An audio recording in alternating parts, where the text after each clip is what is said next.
Hello बच्चों, I hope आप लोग सब अच्छे होंगे। 12th में जो फर्स्ट चैप्टर है वो है इलेक्ट्रिक चार्जेस एंड फील्ड। ये हम लोग को पढ़ना है 12th में। ऐसे फर्स्ट पार्ट जो एनसीईआरटी है उसका नाम है इलेक्ट्रोमैग्नेटिज्म। और इसमें 8 चैप्टर्स हैं, जिसमें फर्स्ट चैप्टर है इलेक्ट्रिक चार्ज एंड फील्ड। ये पूरा जो इलेक्ट्रोमैग्नेटिज्म है ये पूरा बेस्ड है इलेक्ट्रिक चार्ज पे। तो अगर इस बुक को स्ट्रॉन्ग करना है तो पहले समझना पड़ेगा चार्ज क्या होता है, क्योंकि पूरा चार्ज पे बेस्ड है भाई। तो सबसे पहले देखते हैं चार्ज क्या है। आपने चार्ज में देखा होगा कि बोले it is property of matter. Charge mass की तरह प्रॉपर्टी है मैटर का, ड्यू टू विच, जिसके कारण वो प्रोड्यूस करता है, एक्सपीरियंस करता है इलेक्ट्रिक एंड मैग्नेटिक इफेक्ट्स। अब इलेक्ट्रिक इफेक्ट्स का एग्जांपल थोड़ा सा समझिए, फिर तो बहुत पढ़ना है। जैसे कागज का छोटा छोटा टुकड़ा किया होगा आप लोगों ने, कोई स्केल लिया, रब किया, पास लाया, कागज का पीस अट्रैक्ट हो गया, एक इलेक्ट्रिक इफेक्ट है। आपने नमक लिया, पानी में डाला, नमक घुल गया, ये एक इलेक्ट्रिक इफेक्ट है। मैग्नेटिक इफेक्ट में मैग्नेट आपने देखा, 2 मैग्नेट आया, अट्रैक्ट हुआ, रिपेल हुआ, लोहा लक्कड़ अट्रैक्ट हुआ, रिपेल हुआ, मैग्नेटिक इफेक्ट होता है।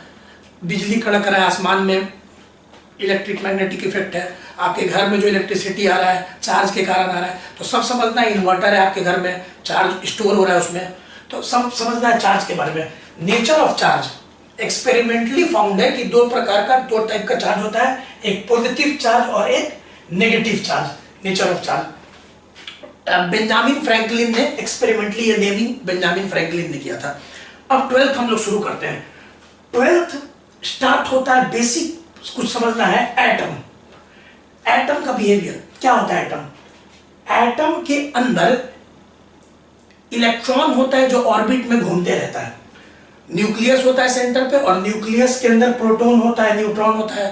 प्रोटॉन पॉजिटिव चार्ज होता है, न्यूट्रॉन जीरो चार्ज होता है, और इलेक्ट्रॉन नेगेटिव चार्ज होता है। ये आपने पढ़ा होगा, बेसिक चीज है। अब आपने पढ़ा होगा कि किसी भी एटम में जितना इलेक्ट्रॉन होता है उतना ही प्रोटॉन होता है। किसी भी एटम में जितना इलेक्ट्रॉन उतना ही प्रोटॉन। फिर electron negative charge -E, proton positive charge +E। ये दिमाग में रखिए। अब कोई भी एटम न्यूट्रल होता है, क्योंकि किसी भी एटम में जितना इलेक्ट्रॉन्स होता है उतना ही प्रोटॉन्स होता है। Number of electron is equal to number of proton. अब number of electron negative charge, number of proton positive charge, cancel. Positive charge और नेगेटिव चार्ज दोनों कैंसिल हो गया, मतलब एटम न्यूट्रल है। अब हम लोग बॉडी है, हम लोग बने हुए एटम से। एटम न्यूट्रल मतलब कि शुरू में बॉडी न्यूट्रल। ये दिमाग में रखिए, बहुत इंपॉर्टेंट बात है कि एटम न्यूट्रल तो शुरू में कोई मैटर या बॉडी न्यूट्रल। अब नेक्स्ट इंपॉर्टेंट बात यह है, if energy is supplied to atom, अगर बाहर से, ये ऑर्बिट मानिए, ये न्यूक्लियस, इलेक्ट्रॉन रिवॉल्व कर रहा है, अगर बाहर से एटम को एनर्जी सप्लाई हुआ और इलेक्ट्रॉन को वो एनर्जी मिल गया अच्छे अमाउंट में, तो इलेक्ट्रॉन जंप करके बाहर आ सकता है। इलेक्ट्रॉन जंप करके इलेक्ट्रॉन बाहर आ सकता है। यही 12th का सबसे बड़ा और इंपॉर्टेंट बात है। पहला बात, सबसे इंपॉर्टेंट बात यही है कि इलेक्ट्रॉन एक बॉडी से दूसरे बॉडी जा सकता है, एक एटम से दूसरे एटम आ सकता है। यह आप बात पहले भी देख चुके हैं केमिस्ट्री में, जैसे कि सोडियम क्लोराइड NaCl। अब सोडियम शुरू में न्यूट्रल, क्योंकि सोडियम एटम, उसके अंदर जितना प्रोटॉन होगा उतना इलेक्ट्रॉन होगा। क्लोरीन एटम न्यूट्रल, उसके अंदर जितना प्रोटॉन होगा उतना इलेक्ट्रॉन होगा। अब सोडियम से एक इलेक्ट्रॉन निकल के गया क्लोरीन में, मतलब सोडियम से रिमूव हो गया इलेक्ट्रॉन, क्लोरीन में ऐड हो गया, तो आपने देखा होगा सोडियम पे आ जाता है प्लस और क्लोरीन पे आ जाता है माइनस। सोडियम पे प्लस, क्लोरीन पे माइनस। यही सबसे इंपॉर्टेंट बात है। तो पहला बात आप लोग क्या समझे कि एटम न्यूट्रल होता है तो बॉडी न्यूट्रल होता है। अगर बाहर से एनर्जी आए तो इलेक्ट्रॉन भाई जंप कर सकता है और एक एटम से दूसरे एटम जा सकता है। ये 2 इंपॉर्टेंट बात है। अब जैसे हम लोग बोलते हैं चार्जिंग, बोले बॉडी चार्ज करो, बॉडी चार्ज करो। What is the meaning of charging, what is the cause of charging, ये 2 क्वेश्चन है। What is the cause of charging, sodium charge हो गया, क्लोरीन चार्ज हो गया। What is the meaning of charging, charging means addition और removal of electrons from a body. या तो किसी बॉडी से इलेक्ट्रॉन निकल रहा है, रिमूव हो रहा है, और या तो किसी बॉडी में ऐड हो रहा है, तो बोलते हैं बॉडी चार्ज हो रहा है। आइए फिर से इसको समझते हैं। जैसे कि कोई बॉडी है, कोई बॉडी है, ठीक। अब ये बॉडी मैं बोलता हूं अनचार्ज बॉडी है, न्यूट्रल बॉडी है। मतलब ये कोई बॉडी है और ये बॉडी अनचार्ज है, न्यूट्रल बॉडी है। इसका मतलब क्या? इसका मतलब ये कि इसमें जितना इलेक्ट्रॉन होगा उतना ही प्रोटॉन होगा। मान लीजिए समझने के लिए इसमें 100 इलेक्ट्रॉन है तो 100 प्रोटॉन होगा। ये मैं बस समझने के लिए बता रहा हूं, 100 होता नहीं है, अवोगाड्रो नंबर में होगा, ठीक है। तो 100 इलेक्ट्रॉन है, 100 प्रोटॉन है मान लीजिए, ठीक है। तो ये न्यूट्रल बॉडी है। लेकिन कुछ ऐसा किया जाए, अब प्रोटॉन तो 100 है तो 100 ही रहेगा, प्रोटॉन तो 100 है तो 100 ही रहेगा। लेकिन कुछ ऐसा किया जाए, अब क्या किया जाए? प्रोसेस ऑफ चार्जिंग, ये सब नेक्स्ट वीडियो में पढ़ेंगे। अभी 3-4 वीडियोस है चार्ज का, अभी बेसिक को समझिए, मेथड ऑफ चार्जिंग, कैसे बॉडी को चार्ज करते हैं, ये सब पढ़ेंगे आगे। लेकिन अभी बस आप समझिए कि मैं इसको रब किया। अब रब किया तो फ्रिक्शन के कारण हीट पैदा हुआ। उस हीट, मान लीजिए उस हीट के कारण हो सकता है कि इलेक्ट्रॉन, जो बाल में इलेक्ट्रॉन है उसको मिल गया और बाल से इलेक्ट्रॉन कूद गया पेन पर, इलेक्ट्रॉन का ट्रांसफर हो गया। शुरू में बाल न्यूट्रल था, पेन भी न्यूट्रल था, लेकिन अब चार्ज हो गया बाल, क्योंकि इलेक्ट्रॉन का हो सकता है कि ट्रांसफर हो गया बाल से कहां? पेन में। रबिंग बाद में और डिटेल में पढ़ेंगे, अभी समझिए ट्रांसफर हो गया। अब मान लेते हैं कि इससे इलेक्ट्रॉन निकल गया, इस बॉडी से लेट अस सपोज कि इलेक्ट्रॉन निकल गया, तो प्रोटॉन तो 100 ही था, इलेक्ट्रॉन, अब लेट अस सपोज कि इसमें इलेक्ट्रॉन हो गया 95, प्रोटॉन तो 100 है तो 100। इसका मतलब कि सोचिए पलड़ा किधर भारी हो गया? पॉजिटिव की ओर। अब पॉजिटिव की ओर पलड़ा भारी हो गया, नेगेटिव कम, 95 कैंसिल, 5 प्रोटॉन पॉजिटिव, ये बॉडी पॉजिटिव चार्ज हो गया क्योंकि इससे इलेक्ट्रॉन रिमूव हो गया। अब फिर से मान लीजिए बॉडी में प्रोटॉन, तो प्रोटॉन जो है वो है, अब इलेक्ट्रॉन दे दिए, बाहर से इलेक्ट्रॉन दे दिए। अब मान लेते इलेक्ट्रॉन, प्रोटॉन तो भाई 100 था, इलेक्ट्रॉन 105 हो गया। अब यहाँ पे आप लोग देख रहे हैं कि इलेक्ट्रॉन का संख्या बढ़ गया, तो अब ये बॉडी कहलाएगा नेगेटिवली चार्ज बॉडी। तो ये न्यूट्रल बॉडी हो गया, ये सब तो समझाने के लिए था। ये तो न्यूट्रल बॉडी हो गया, ये आपका पॉजिटिवली चार्ज बॉडी हो गया, ये आपका नेगेटिवली चार्ज बॉडी हो गया। अब एक इंपॉर्टेंट बात, हाँ पहले फिर से एक बात, क्या क्या सीखे एक बार रिव्यू करते हैं। एटम न्यूट्रल तो बॉडी न्यूट्रल, लेकिन इलेक्ट्रॉन मोबाइल होता है और इलेक्ट्रॉन एक बॉडी से दूसरा बॉडी जंप कर सकता है जब उसको एनर्जी मिलता है।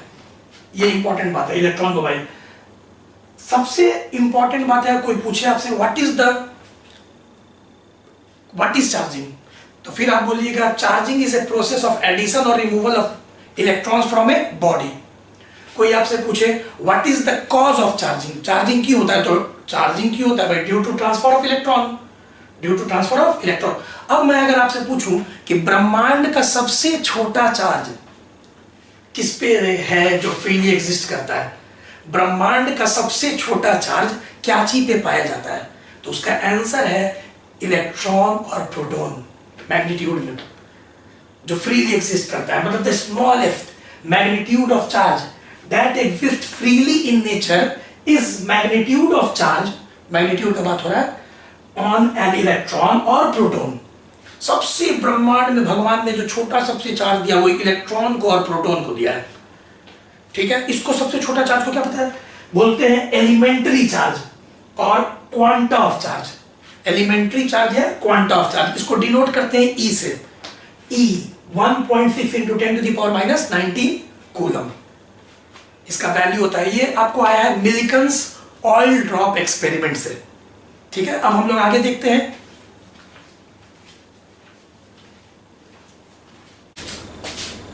तो स्टूडेंट्स, हम लोगों ने देखा कि जो सबसे छोटा चार्ज होता है जो फ्रीली एग्जिस्ट कर सकता है, एक बॉडी से दूसरे बॉडी जा सकता है, वो चार्ज ऑन इलेक्ट्रॉन है, जिसको एलिमेंट्री चार्ज या क्वांटा ऑफ चार्ज कहते हैं।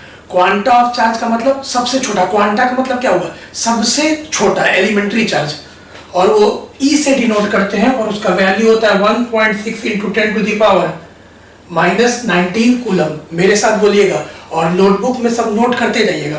अब इलेक्ट्रॉन पे होता है -e और प्रोटॉन पे होता है +e, मतलब कि नेचर अलग अलग है।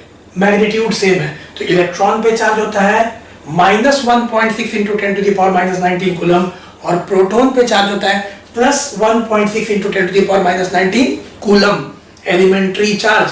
अब आगे बढ़ते हैं, नेक्स्ट टॉपिक है unit of charge. Unit of charge ये आप 10th क्लास में भी देखे होंगे, एसआई यूनिट, सीजीएस यूनिट। जो एसआई यूनिट है चार्ज का, एसआई यूनिट जानते होंगे कूलम, कूलम। और जो सीजीएस यूनिट है, CGS unit, ईएसयू, electrostatic unit of charge, ईएसयू of charge, electrostatic unit of charge, या इसी को स्टैट कूलम भी बोलते हैं। और इसके बीच में रिलेशन होता है, एक कूलम ऐसा unit 3 into 10 to the power 9 stat coulomb, stat coulomb याद कर लीजिएगा, कभी कभी काम आता है। अब बेसिक प्रॉपर्टीज ऑफ चार्ज की ओर बढ़ते हैं हम लोग। उसके पहले डायमेंशन देख लेते हैं, चार्ज का डायमेंशन, डायमेंशनल फॉर्मूला, 11th का first chapter of charge, dimensional formula of charge. अब चार्ज को क्यू से डिनोट करते हैं, चार्ज को क्यू से डिनोट करते हैं। अब एक बात बताइए, हमको इसका डायमेंशन लिखना है। 10th में आप लोग देखे होंगे current, electric current 10th class में पढ़े होंगे, current charge by time, current charge by time, I बराबर Q T, charge by time. तो चार्ज क्या होगा, आई टी लिख सकते हैं ऐसे, आई टी। अब आई करंट, करंट का डायमेंशन ए लिखते हैं, कुछ बुक में आई लिखता है लेकिन ए लिखते हैं, और टाइम का टी। तो चार्ज का डायमेंशन आपका हो गया ए टी, बेस क्वांटिटी है करंट और बेस क्वांटिटी है time. Charge is a derived quantity, charge एक डिराइव्ड क्वांटिटी हो गया। अब हम लोग बढ़ते हैं आगे, बेसिक प्रॉपर्टीज ऑफ चार्ज,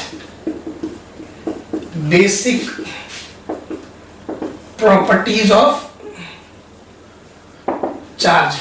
जैसे चार्ज का होता तो बेसिकली बहुत सारा प्रॉपर्टी है, लेकिन जो सबसे बेसिक प्रॉपर्टी है, पहला प्रॉपर्टी उसका, charge is scalar quantity, charge is scalar quantity. अब मास भी स्केलर क्वांटिटी है, डायरेक्शन होता नहीं है, चार्ज भी स्केलर क्वांटिटी है उसी प्रकार से। अब चार्ज है, मान लीजिए किसी बॉडी पे चार्ज है, कोई बॉडी है उसके ऊपर चार्ज है 5 माइक्रो कूलम। अच्छा माइक्रो याद है ना, माइक्रो मैंने क्या, 10 टू दी पावर -6, तो 5 into 10 to the power -6 coulomb charge है। अब ये तो नहीं आप बोल सकते मुझे बॉडी पे कितना चार्ज है, तो 5 माइक्रो कूलम चार्ज है, ये नहीं बोलेगा 5 माइक्रो कूलम चार्ज है ईस्ट की ओर, डायरेक्शन नहीं बोलना है, स्केलर क्वांटिटी है। दूसरा जो लिखता है, charge is additive, charge is additive, that is it can be added, simple property. अब चार्ज को सिंपली ऐड करना है, जैसे मान लीजिए इस बॉडी के ऊपर बोल रहे थे 5 माइक्रो कूलम चार्ज है, 5 माइक्रो कूलम चार्ज है इस बॉडी के ऊपर। अब 2 माइक्रो कूलम चार्ज और दे दिए, तो बताइए कितना हो गया, 7 माइक्रो कूलम। सिंपली मतलब ऐड कर दीजिए, 5 माइक्रो कूलम था, 2 माइक्रो कूलम और चार्ज आ गया, तो दोनों को ऐड कर दीजिए। लेकिन चार्ज का दो नेचर होता है, पॉजिटिव भी और नेगेटिव भी। बाय द वे, अगर इसके ऊपर 5 माइक्रो कूलम चार्ज था और -2 माइक्रो कूलम चार्ज दे दिए, तब इसके ऊपर आपका आ गया 3 micro coulomb charge, 5 - 2 3 micro coulomb charge. तो चार्ज को सिंपली ऐड हम लोग को करना है, तो चार्ज इज एडिटिव। अच्छा ये प्रॉपर्टी आप लोग को याद होगा, like charges repel each other, like charges repel each other. Charge का कितना नेचर होता है, 2, पॉजिटिव और नेगेटिव। अब मान लीजिए 2 बॉडी है, दोनों पे नेगेटिव चार्ज है, तो दोनों एक दूसरा को ढकेलेगा, दूर ढकेलेगा, तो दोनों एक दूसरा को रिपेल करेगा, क्योंकि दोनों पे चार्ज का नेचर सेम है, लाइक चार्जेस। मान लीजिए 2 बॉडी है, दोनों ही पे पॉजिटिव है, तो फिर दोनों एक दूसरा को ढकेलेगा। तो सिंपल प्रॉपर्टी है लाइक चार्जेस रिपेल, अगर एक ही नेचर का चार्ज होगा तो एक दूसरा को ढकेलेगा दूर की ओर। दूसरा है आपका unlike charges, unlike charges attract each other. अब अपोजिट नेचर का चार्ज है, एक प्लस है और एक माइनस है, तो दोनों एक दूसरा को नजदीक ढकेलेगा या नजदीक एक दूसरा की ओर आएगा। तो यहाँ पे आपका हो गया प्लस माइनस एक दूसरा को अट्रैक्ट कर रहा है, तो unlike charges attract each other. ये 4 बेसिक प्रॉपर्टी है। पांचवा जो प्रॉपर्टी है, नोट करते जाइएगा पॉज करके वीडियो को। पांचवा जो प्रॉपर्टी है, चार्ज इज रिलेटिविस्टिकली, समझाते हैं रिलेटिव वेलोसिटी के साथ, रिलेटिविस्टिकली invariant, that is it does not depend on speed or motion of body। अब समझते हैं, charge is relativistically invariant, relative velocity बोल सकते हैं के साथ नहीं बदलता। अच्छा, वेरिएंट माने क्या होता है? वेरिएंट का मतलब जो बदलता है, वेरी करता है। इनवेरिएंट जो नहीं बदलता है। चार्ज वेलोसिटी के साथ नहीं बदलता है, इसको हिंदी में समझते हैं। मान लीजिए कोई बॉडी है, इसके ऊपर चार्ज है 5 माइक्रोकूलम, अब इसको हम अच्छा खासा स्पीड से फेंक दिए, ठीक है। अब इसके चार्ज पे कोई असर नहीं होगा, इसको आप कितने भी वेलोसिटी से इस बॉडी को फेंकिए, अगर इस पे इनिशियल चार्ज 5 माइक्रोकूलम था तो वो 5 ही माइक्रोकूलम रहेगा। वो वेलोसिटी पे डिपेंड नहीं करता, चार्ज जितना है उतने रहेगा। लेकिन मास वेरिएंट है, ठीक है। ये 11 में मैंने बताया था कि मास वेरिएंट है, आइंस्टाइन का थ्योरी, कि अगर लाइट के स्पीड से किसी ऑब्जेक्ट को फेंका जाए या लाइट के कंपेरेबल स्पीड से किसी ऑब्जेक्ट को फेंका जाए तो उसका मास बढ़ते जाए। अब हम लोग देखेंगे 6th property, charge is conserved. ये आज ही होगा, कंजर्वेशन ऑफ चार्ज आज ही समझेंगे। 7th प्रॉपर्टी जो बेसिक प्रॉपर्टी है, चार्ज इज क्वांटाइज्ड। क्वांटा का क्या मतलब बताए थे? सबसे छोटा। इसको हम लोग नेक्स्ट वीडियो में पढ़ेंगे। जो क्वांटाइज्ड है, charge is quantized, quantization of charge क्या होता है, इसका न्यूमेरिकल्स कैसे बनता है, इसको नेक्स्ट वीडियो में हम लोग डिटेल में पढ़ेंगे। अभी याद रखिएगा 3-4 वीडियो है चार्ज का, तो इसको नेक्स्ट वीडियो में पढ़ेंगे। अब कंजर्वेशन का मतलब क्या बताए थे? Initial charge is equal to final charge. Conservation माने क्या है? इनिशियल बराबर फाइनल। कंजर्वेशन ऑफ चार्ज क्या बोलता है? It states that net charge of isolated system remain constant. System क्या बताए थे? सिस्टम का मतलब क्या? जहां पे 2 या 2 से ज्यादा पार्टिकल या बॉडी हो। अब मान लीजिए कोई आइसोलेटेड सिस्टम है, ठीक है, इसके अंदर 3 बॉडी है, ए, बी और सी। अब आइसोलेटेड का मतलब क्या हो गया? बाहर से कोई अंदर नहीं आ सकता, अंदर से कोई बाहर नहीं जा सकता, बस यही है। अब आइसोलेटेड सिस्टम ए के ऊपर, आइसोलेटेड सिस्टम ए में ए के ऊपर चार्ज है 7 माइक्रोकूलम, बी के ऊपर 3 माइक्रोकूलम, मान लीजिए -3, और सी के ऊपर -2 माइक्रोकूलम। लेट अस सपोज अब आपस में ये लोग कुछ चार्ज का एक्सचेंज किया, कुछ शेयरिंग किया, वो बाद में हम लोग पढ़ेंगे मेथड ऑफ चार्जिंग। आपस में ये लोग चार्ज शेयरिंग किया, एक्सचेंज किया, कुछ भी किया, हम लोग को बस बताया हुआ है ये आपका इनिशियल सिचुएशन, ये फाइनल की। ए के ऊपर जो पहले 7 था अब हो गया लेट अस सपोज 4।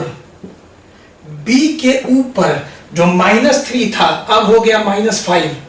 सी के ऊपर x निकालिए, सब कोई निकाल देगा। इनिशियल चार्ज बराबर फाइनल चार्ज, यही ना हो गया भाई सिस्टम का। तो सिस्टम का इनिशियल चार्ज -3 +7 -2 सबको जोड़ दिए, बराबर इज इक्वल टू -5 +4 +x। अब यहां से हम लोग देखेंगे माइनस, ये हो गया 2 और ये आपका हो गया -1 +x। तो यहां से हम लोग का x -1 इधर आ गया 3 माइक्रोकूलम। इस तरह से x निकल गया। एक एग्जांपल और लेते हैं, मान लीजिए हेयर, बाल। अब ये है न्यूट्रल, मतलब कि इसके ऊपर शुरू में 0 चार्ज। मार्कर, इसके ऊपर भी शुरू में 0 चार्ज। याद है ना, बताए थे कि एटम से बना हुआ है और एटम में जितना प्रोटॉन होता है उतना ही इलेक्ट्रॉन होता है। तो positive negative cancel, neutral neutral. फिर क्या बताए थे? अब इसको हम रबिंग करते हैं। जब रबिंग करते हैं तो हीट एनर्जी मिल जाता है किसको? इलेक्ट्रॉन को। बाय द वे मान लीजिए दिया हुआ है कि इलेक्ट्रॉन बाल से निकल के आया पेन पे। याद कीजिए क्या बताए थे, NaCl। याद करने का ट्रिक, सोडियम से एक इलेक्ट्रॉन निकल के कहां गया, क्लोरीन पे। तो सोडियम पे क्या आ गया था, प्लस, क्लोरीन पे माइनस। जिससे इलेक्ट्रॉन निकला उस पे प्लस, जिस पे इलेक्ट्रॉन आया उस पे माइनस। अब क्वेश्चन बोल रहा है कि मान लीजिए कुछ इलेक्ट्रॉन यहां से कूद के यहां आया और बाल पे +2 माइक्रोकूलम हो गया, तो पेन पे कितना होगा रबिंग करने के बाद। तो यहां पे अगर हम लोग के बाल पे 2 माइक्रोकूलम आया तो पेन पे x। तो बताइए पेन पे कितना हो गया, ये इधर आया -2 माइक्रोकूलम कंजर्वेशन ऑफ चार्ज। समझ में आ रहा होगा। ओके स्टूडेंट्स, नेक्स्ट क्लास में हम लोग पढ़ेंगे क्वांटाइजेशन ऑफ चार्ज और इसका न्यूमेरिकल्स हम लोग देखेंगे। आप लोग मेरे चैनल को सब्सक्राइब कर लीजिए और अपने दोस्तों के साथ इसको शेयर भी कर दीजिए ताकि उनको भी इन वीडियोस का बेनिफिट मिल सके। Once again I hope you all are safe. Take care. Thanks.